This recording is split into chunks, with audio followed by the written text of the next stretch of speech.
இப்போ ஒருவேளை நீங்க இல்லை இதையே நம்மளால ஹேண்டில் பண்ண முடியல எதுக்கு அப்படின்னு உங்களையே குறுக்கிக் கொள்ள துவங்கினால் நீங்கள் பட்ட அந்த துக்கம் போயிடும் நினைக்காதீங்க. அந்த துக்கப்படுகிற மன அமைப்பு இருப்பதனாலே 50,000 இல்லை, நாளைக்கு ஏதாவது 5 ரூபாய் செலவாகும் பொழுதும் அதே துக்கத்தை மீண்டும் வரவழைத்து அனுபவிப்பீர்கள்.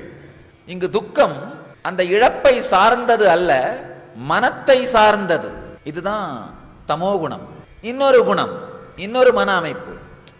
இல்லை, இந்த 50,000 இழந்து விட்டோம், இதுக்கு மேலேயும் நமக்கு இழப்பு வந்துக்கிட்டே இருந்தா நம்மளால் தாங்க முடியுமோ தாங்க முடியாதோ, இந்த யோசனைகள் இந்த சிந்தனைகள் இல்லாமல் குருட்டுத்தனமாக இல்லை ஏதோ ஒன்று பார்த்துக்கலாம், இல்லை ஏதோ ஒன்று செஞ்சுக்கலாம், இல்லை எப்படியோ மேனேஜ் பண்ணலாம் அப்படின்னு குருட்டுத்தனமாக செயல்படுவது, இதுதான் ரஜோகுணம். நிகழ்வை ஆராய்ந்து தன்னை சுருக்கிக் கொள்வது தமோகுணம். நிகழ்வை ஆராயாமலே விரிக்க முயற்சி செய்வது ரஜோகுணம்.